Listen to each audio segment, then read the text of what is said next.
51e leçon. Connaissez-vous Monsieur Duval? Que ferez-vous à Paris? Eh bien, je me promènerai, je visiterai les monuments, les musées, les théâtres, je ferai connaissance de la ville et de ses environs. Et d'une façon générale, je me perfectionnerai en français. En 15 jours, vous n'aurez pas le temps de vous ennuyer. Mais ne connaissez-vous personne à Paris? Non, personne. Pourtant, j'ai une lettre d'introduction pour un ami de ma famille, un Français qui a passé quelque temps en Angleterre, mais que je n'ai pas rencontré personnellement. Il s'appelle Monsieur Duval. Peut-être le connaissez-vous? Duval? J'en connais plusieurs, mais il y en a des centaines et peut-être des milliers à Paris. Exercice. Allez nous promener si vous voulez. Je veux bien. Par où allons-nous? Allez d'abord vers le centre de la ville. Comment s'appelle cette grande place? C'est la place de la République. Et ce grand bâtiment doit être l'hôtel de ville. 52e leçon, allons faire un tour. Quand le train arriva à Paris, nos deux amis se séparèrent, en se promettant de se retrouver bientôt. Paul monta dans un taxi et donna l'adresse de l'hôtel de Verdun. C'est un petit hôtel sans prétention, boulevard Magenta, à proximité de la gare du Nord. Et depuis des années, le père de Paul y descend chaque fois qu'il vient à Paris. Les chambres sont confortables, avec l'eau chaude et froide et le chauffage central. Paul se présenta et on lui donna une chambre au 2e étage avec balcon sur la rue. Il se lava rapidement la figure et les mains et se hâta de sortir faire un tour dans les rues. Exercice. Séparons-nous ici. Quand nous retrouverons-nous? Eh bien, ce soir, vers 9 heures, au Café de la Paix. Oui, mais je ne suis pas sûr d'être libre avant 9h30. J'ai des lettres à écrire après dîner. Alors, disons 9h30. Au revoir. À tantôt.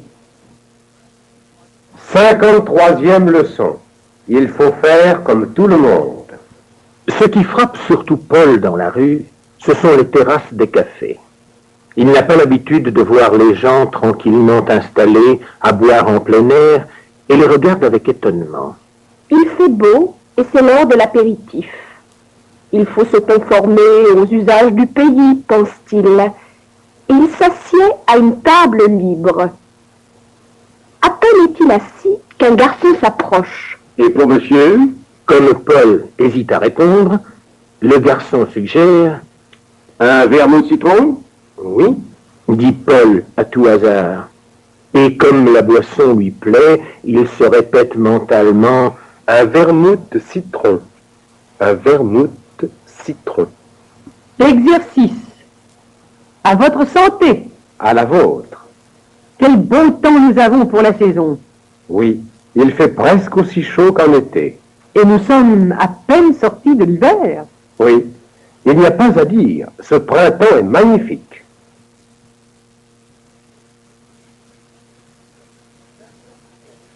« 54e leçon, la foule parisienne. » Paul, confortablement assis dans son fauteuil d'osier, jouit du spectacle de la foule qui défile devant ses yeux, tout en fumant une cigarette et buvant lentement son apéritif. Il remarque que les gens marchent moins vite qu'à Londres. Beaucoup ont l'air de flâner sans but, simplement pour prendre l'air. Quelques-uns, par groupe de 3 ou 4, discutent avec animation en gesticulant. Personne ne semble s'occuper du voisin. Ces gens ont vraiment l'air chez eux dans la rue. Des camelots passent, criant des journaux du soir. Lettre François dernière. Une autre chose n'échappe pas à Paul. Il n'y a pour ainsi dire que des grandes personnes. Où sont donc les enfants? Exercice. Enfin, nous voici chez nous. Êtes-vous si fatigué que cela? Oui, nous nous sommes promenés un peu trop longtemps. Et puis, vous marchez un peu vite pour moi. J'en suis désolé. Mais pourquoi ne me l'avez-vous pas dit? 55e leçon. Un peu de calcul. Paul finit son vermouth et en posant son verre, il remarque que la soucoupe blanche porte une inscription, 1,30 francs. C'est sans doute le prix de la consommation. Ce n'est pas cher. Et quel pourboire donner? Si je donne 20 centimes, cela fait 1,50 franc juste. Mais est-ce suffisant? À ce moment même, un consommateur voisin est en train de payer le garçon. Paul s'efforce de voir quel pourboire il laisse, mais il n'y réussit pas. Dans le doute, il tend au garçon un billet de 10 francs. Le garçon lui rend une pièce de 5 francs, 3 de 1 franc et une de 50 centimes. C'est là une indication suffisante. Paul laisse sur la table la pièce de 50 centimes. Le garçon la prend en disant « Merci bien, monsieur. » La mère Michel. C'est la mère Michel qui a perdu son chat. Qui crie par la fenêtre, qu'est-ce qu'il le lui rendra? C'est la mère Michel qui lui a répondu. Allez, la mère Michel, votre chat n'est pas perdu. 57e leçon. L'heure du dîner. Les restaurants ne manquent pas à Paris. Il n'y a que l'embarras du choix. Prix fixe populaire à 7 ou 8 francs, 20 compris. Restaurant moyen de 10 à 12 francs. Ou établissement de luxe. Chacun peut choisir selon ses goûts, sa bourse et son appétit. La carte est affichée à l'extérieur et on peut la consulter avant de se décider. C'est ce que fait Paul. Il a déjà examiné le menu de 3 ou 4 restaurants. Il n'a pas très faim. Il n'est pas pressé de dîner. On lui a dit que les Français sont grands mangeurs de grenouilles. Il est tout surpris de ne pas encore avoir vu ce plat national et continue à le chercher. Exercice. Que faut-il faire selon vous? Il n'y a qu'une chose à faire, attendre. Attendre, c'est facile à dire, mais si on ne trouve pas le voleur? C'est l'affaire de la police. Vous avez bien donné tous les détails. Oui, j'ai raconté tout ce que je sais. Si vous manquez d'argent, je peux vous en prêter. 58e leçon. Paul se régale. Au 5e restaurant dont il examine le menu, Paul a une heureuse surprise. Bien qu'il n'y figure pas de grenouilles, il y a du moins des escargots. Et c'est là un plat spécialement français qu'il s'est bien promis de goûter. Il entre sans plus réfléchir, et ce n'est qu'au moment de commander son menu qu'une hésitation lui vient. L'idée d'avaler des escargots le dégoûte quelque peu. Mais bah, puisque des millions de Français le font, pourquoi pas moi aussi? La vue des escargots le rassure. Ils sont gros, propres, bien préparés, et répandent une odeur appétissante. Bravement, il en extrait un de sa coquille et le porte à sa bouche. Excellent, pense-t-il, et il se régale en finissant la douzaine. Exercice. Qu'est-ce que vous avez commandé? Une omelette et une côtelette de mouton aux pommes. Et comme dessert? De la compote d'abricots. Comment trouvez-vous le vin? Je n'y ai pas encore goûté. 59e leçon. Un petit tour après dîner. Paul mange encore une aile de poulet, un artichaut, du camembert et boit une demi-bouteille de vin ordinaire. L'addition se monte à 11 francs, y compris 1 franc de pain et couvert, et 12% de service. Il n'est que 8h15, et Paul, qui veut se coucher de bonne heure, décide de faire un petit tour sur les grands boulevards. En consultant son plan de Paris, il voit qu'ils sont tout près. Il y a foule sur les boulevards, aussi bien sur les trottoirs qu'aux terrasses des cafés. Les magasins sont fermés, mais la plupart des devantures restent éclairées. Les réclames lumineuses brillent de tous côtés, et ça et là, un cinéma ou un théâtre fait une débauche de lumière. Exercice. Encore un peu de sauce? Non, merci. J'en ai assez. Vous ne mangez rien. Reprenez de la viande. Un tout petit morceau, s'il vous plaît. Voulez-vous me passer la moutarde, s'il vous plaît? La voici. Mais je crois bien que le pot est vide. 60e leçon. Paul n'est pas né d'hier. Paul se promenait tranquillement dans la foule quand un homme se baissa brusquement devant lui et ramassa quelque chose presque sous ses pieds. « Oh, ça, c'est de la chance !» fit l'homme, et il montra à Paul l'objet qu'il venait de trouver. Une bague en or ornée de brillants. « Elle est belle, n'est-ce pas? Ça vaut bien 1000 ou 1200 francs chez un bijoutier. Tenez, je veux vous faire profiter de l'occasion. 200 francs et je vous la laisse. » Paul n'avait pas encore prononcé un seul mot. Il regarda la bague, les brillants étaient vraiment bien imités, puis l'homme, et dit simplement « Inutile, mon vieux, je connais le truc. » L'autre s'éloigna sans insister. Exercice. Oh, pardon, je ne vous avais pas vu. J'espère que je ne vous ai pas fait mal. Non, ce n'est rien. Cela ne vaut pas la peine d'en parler. Laissez-moi vous aider à les ramasser. Avec plaisir, car j'ai de la peine à me baisser. Je vous en prie. Voilà qui est fait. 61e leçon. Bonne nuit. Il n'était pas encore 11 heures lorsque Paul rentra à l'hôtel. Il avait sommeil et monta tout droit à sa chambre. Il se déshabilla, se brossa les dents et se mit au lit. Mais il ne put s'endormir tout de suite. Le bruit de la rue le tenait éveillé. Pourtant, la fenêtre et les persiennes étaient fermées. Alors, il ralluma l'électricité et se mit à lire un journal français qu'il avait acheté et mis dans sa poche. En fixant son attention sur ce qu'il lisait, il oublia peu à peu le bruit de la rue. Au bout d'un quart d'heure, il éteignit de nouveau et s'endormit profondément. Exercice. Je ne trouve pas ma brosse à dents.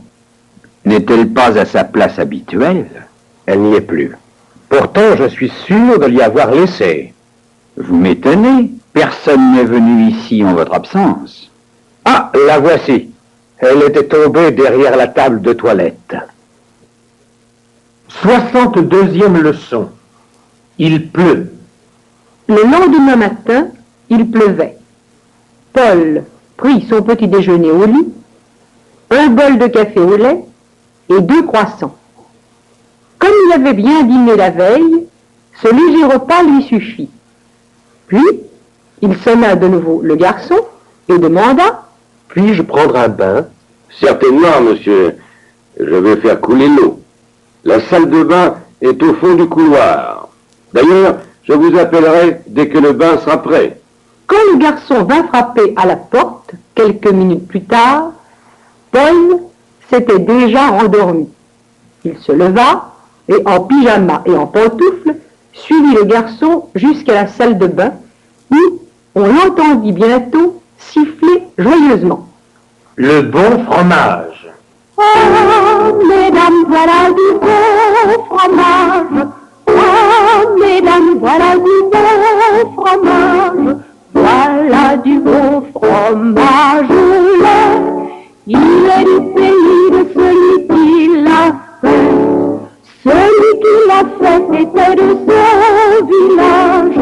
Oh, mesdames, voilà du bon fromage. Voilà du bon fromage au lait. Il est du pays de celui qui l'a fait. 64e leçon. Paul est distrait. Paul était revenu dans sa chambre, avait mis une chemise, un caleçon et des chaussettes propres, et était en train de nouer sa cravate devant la glace, quand il se rappela qu'il avait oublié son savon dans la salle de bain. Il acheva de s'habiller, pantalon, gilet, veston, souliers, et, suivant sa mauvaise habitude, se brossa les cheveux en dernier. Puis, il alla chercher son savon, mais la salle de bain était occupée. Bon, Se dit-il, je prendrai mon savon plus tard. Ou mieux, je vais dire au garçon de le rapporter dans ma chambre. Et puis s'il est perdu, ce n'est après tout qu'un petit malheur. exercice. Habillez-vous vite, le temps presse. Voilà, je n'ai plus que mes souliers à mettre. N'oubliez pas votre chapeau cette fois-ci. Zut, j'ai cassé mon lacet. C'est toujours comme cela quand on est pressé. En avez-vous un de rechange? Non, mais celui-ci est encore assez long. Je vais m'arranger pour le nouer quand même. 65e leçon. Où en sommes-nous? Laissons un moment notre ami Paul et voyons où nous en sommes dans l'étude du français. Hier, nous avons pris une digestion de verbes. Les verbes, voilà notre bête noire. Rien que pour les verbes réguliers, nous avons 4 conjugaisons. En ER, comme donner, parler, aimer, passer, inviter, etc. En IR, comme finir, réussir, remplir. En OIR, comme recevoir, apercevoir. Enfin, en RE, comme rendre, descendre, perdre. En outre, nous avons les verbes irréguliers, qui, comme dans les autres langues, sont souvent les plus usités. Comment apprendrons-nous tout cela? Peu à peu, par la pratique quotidienne. Nous voici à peu près à la moitié du cours. Êtes-vous satisfait de vos progrès? Nous l'espérons.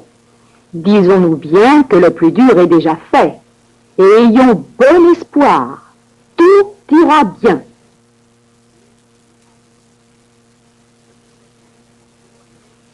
« 67e leçon. Il n'y a pas moyen de faire autrement. » Paul était déjà à Paris depuis 3 jours, et il commençait à connaître un peu la ville, lorsque l'idée lui vint de faire usage de sa lettre d'introduction et de se présenter chez les Duval. 15 ans auparavant, M. Duval avait passé un mois en Angleterre, comme pensionnaire chez les parents de Paul. Mais celui-ci ne se rappelait pas l'avoir vu. Il était alors trop jeune. Son père était venu plusieurs fois à Paris dans l'intervalle, et chaque fois, il avait rendu visite au Duval. Paul savait que M. Duval était occupé dans la journée. C'est pourquoi il décida d'aller le voir vers 6h30 du soir. Il hésitait cependant, craignant d'avoir l'air de vouloir se faire inviter à dîner. Mais il n'y avait pas moyen de faire autrement. Exercice.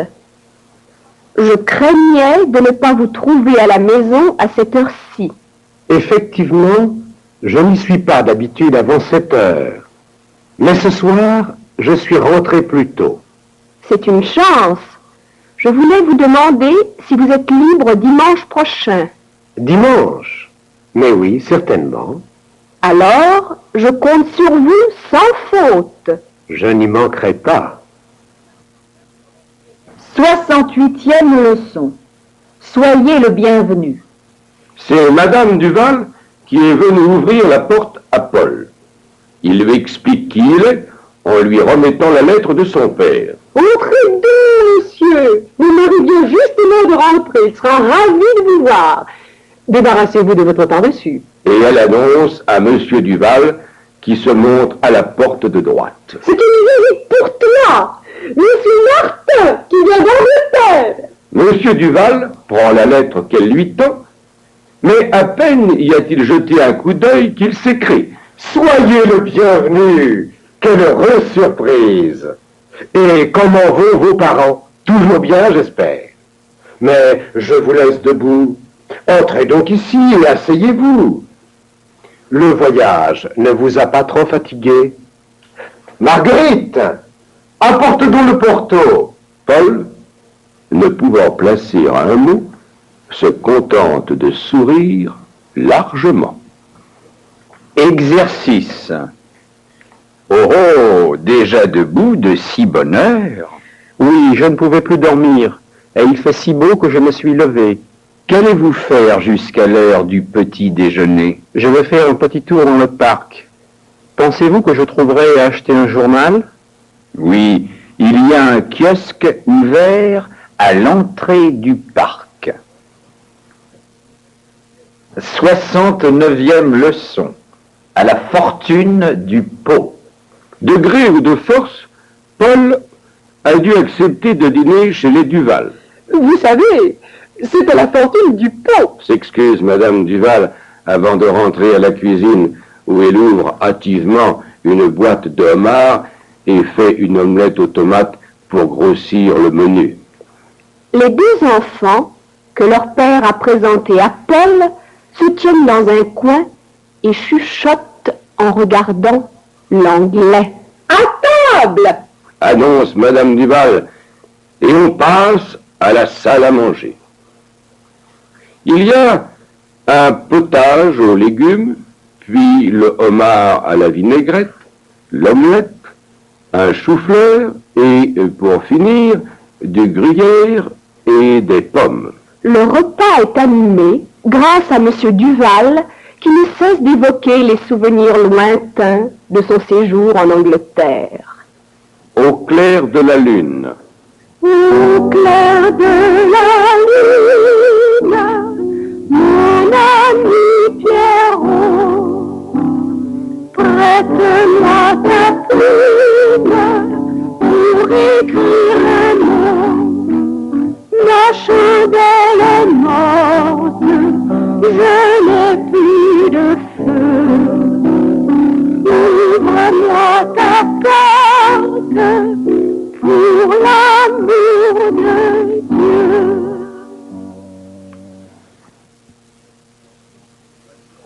Soixante et 11e leçon. C'est entendu. Si notre appartement n'était pas si petit, Dit Monsieur Duval. je ne vous laisserais pas rester à l'hôtel. Mais comme vous voyez, nous sommes déjà à l'étroit, ici. Oh, monsieur, je vous remercie de l'attention, mais de toute façon, j'aurais peur de vous déranger, et d'ailleurs, je suis très bien à l'hôtel, je vous assure. Que voulez-vous? Nous n'y pouvons rien. Cependant, je compte bien que nous nous verrons souvent durant votre séjour à Paris, et qu'après demain dimanche, vous passerez la journée avec nous. Avec le plus grand plaisir. Avez-vous déjà été à Versailles? Non? Alors c'est entendu. Nous irons tous ensemble à Versailles. Oui, oui, papa. S'écrie Anne-Marie en battant des mains. Il y a assez longtemps que tu nous promets de nous y emmener. Exercice. Il fait vraiment trop froid pour aller se promener ce matin. Vous trouvez? Moi, j'aime le froid. Je ne me sens jamais aussi bien qu'en hiver. Et pour moi, vive l'été. Rien n'égale la chaleur du soleil. Le printemps et l'automne ont pourtant bien leur charme aussi.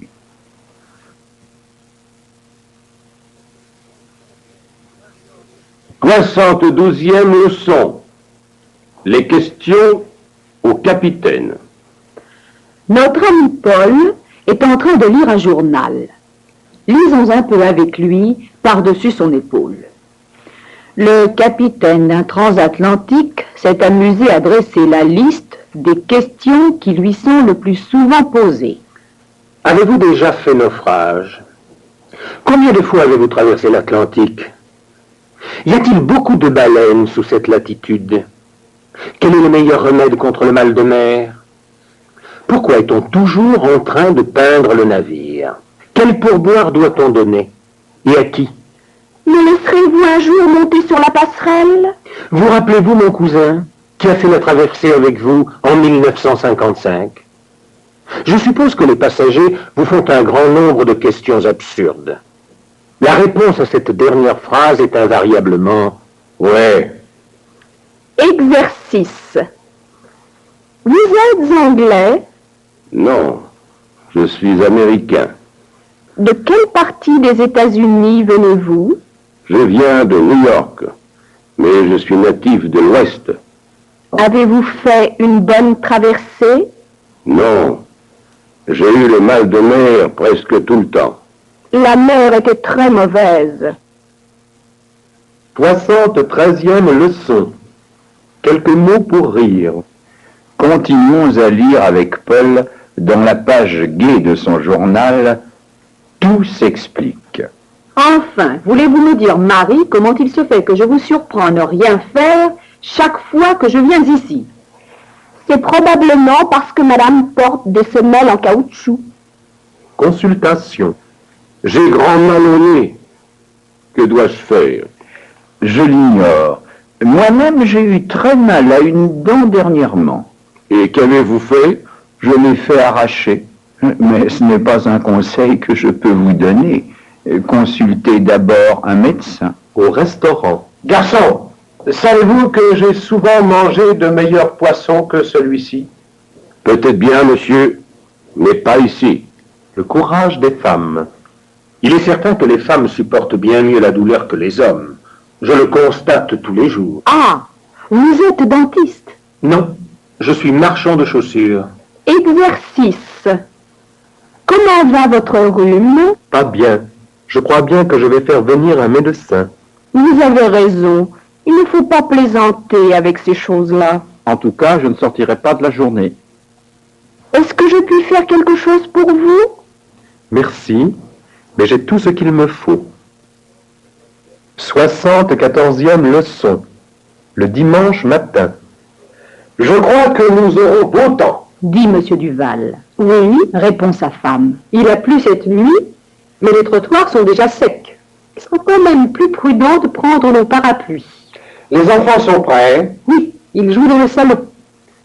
Il est 9h moins 5. Le jeune Martin ne va pas tarder à arriver. Il est gentil, ce garçon. Quoique un peu timide.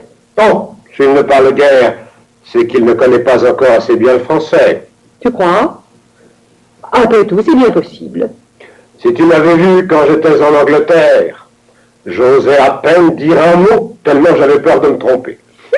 Tu t'es bien rattrapé depuis? Dit Madame Duval en pouffant de rire.